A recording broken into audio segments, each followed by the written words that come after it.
자, XRP 얘기 좀 해볼까요? XRP를 두고 정말 상반된 두 가지 시선이 있잖아요. 오늘 그 이야기를 한번 깊게 파고들어 보겠습니다.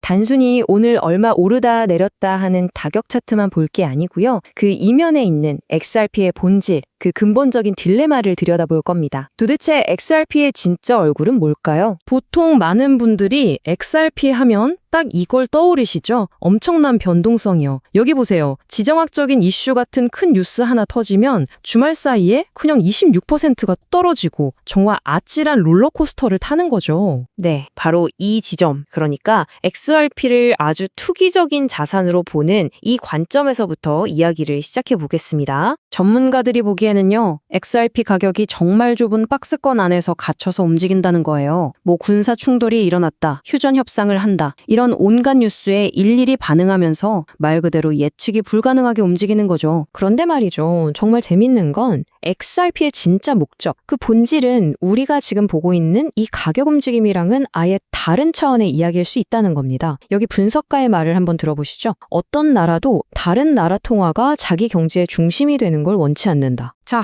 그럼 이제 가격 얘기는 잠시 접어두고 완전히 다른 관점으로 넘어가 보겠습니다. XRP가 중립적인 연결 통로라는 개념은 대체 뭘까요? 핵심 아이디어는 이겁니다. 구조적으로 중립적인 브리지 자산. 말이 좀 어렵죠? 쉽게 말해서 XRP는 어느 특정 국가의 편도 들지 않는 말 그대로 중립적인 다리 역할을 하도록 설계됐다는 거예요. 각기 다른 나라의 금융 시스템을 정치적인 문제 없이 그냥 연결만 해주는 거죠. 경쟁자가 아니라 중재자인 셈입니다. 이게 비트코인이랑 결정적으로 다른 지점이에요. 비트코인은 아예 기존 은행 시스템을 대체하려는 일종의 도전장을 내민 거잖아요. 그런데 XRP는 정반대입니다. 시스템 밖이 아니라 시스템 안으로 들어가서 국가들 간의 거래가 더 매끄럽게 돌아가도록 돕는 역할을 자처하는 거죠. 자, 이런 중립적인 다리라는 아이디어가 단순히 이론에만 머무는 게 아닙니다. 지금 현실 세계에서 특히 달러가 꽉 잡고 있는 현재 금융 질서에 아주 의미심장한 질문을 던지고 있어요.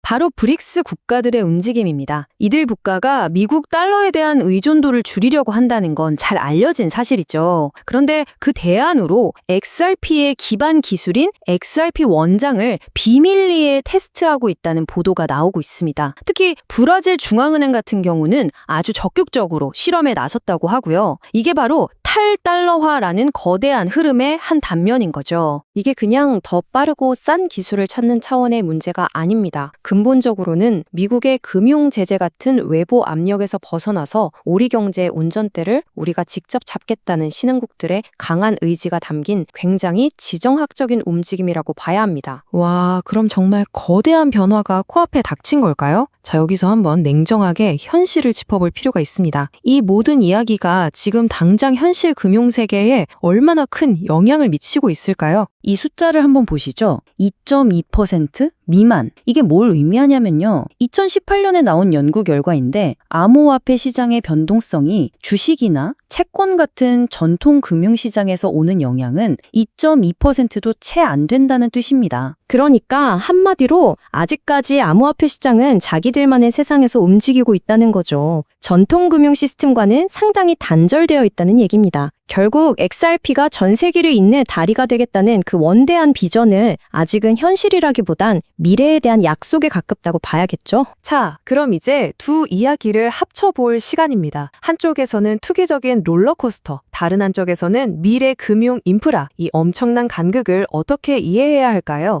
XRP에 대한 궁극적인 베팅은 과연 무엇일까요? XRP의 가치를 믿는 사람들이 그리는 큰 그림은 이런 겁니다. 먼저 미래에 어떤 금융위기가 터지는 거죠. 지정학적 문제든 유동성 문제든 기존 시스템이 감당하기 힘든 스트레스를 받는 겁니다. 그러면 2단계, 금융기관들은 어떻게든 효율적인 방법을 찾으려 하겠죠. 시스템의 부담을 줄일 수 있는 도구를요. 그때 바로 3단계, 중립성이 핵심 키워드로 떠오릅니다. 어느 나라의 눈치도 볼 필요 없는 중립적인 자산이 일종의 압력 밸브 역할을 해주는 거죠. 그렇게 되면 마지막으로 4단계, 개인들의 투기 열풍이 아니라 실제 쓰임새가 XRP의 가치를 결정하는 시대가 온다는 겁니다. 그리고 이건 그냥 상상이 아닙니다. 이미 기관들이 움직이는 신호가 포착되고 있어요. 이 숫자 12억 5,500만 달러. 이게 XRP 현물 ETF로 순유입된 자금입니다. ETF는 주로 기관 투자자, 그러니까 큰 손들이 들어오는 통로잖아요. 이만큼의 돈이 들어왔다는 건 그들이 XRP의 미래 시나리오에 실제로 돈을 걸고 있다는 아주 강력한 증거라고 볼 수 있습니다. 그래서 마지막 질문은 이겁니다. 지금 우리 눈앞에서 널뛰게 하는 이 투기 자산 XRP는 어쩌면 거대한 금융위기라는 결정적인 순간을 기다리면서 미래의 필수 인프라가 될 준비를 하고 있는 건 아닐까요?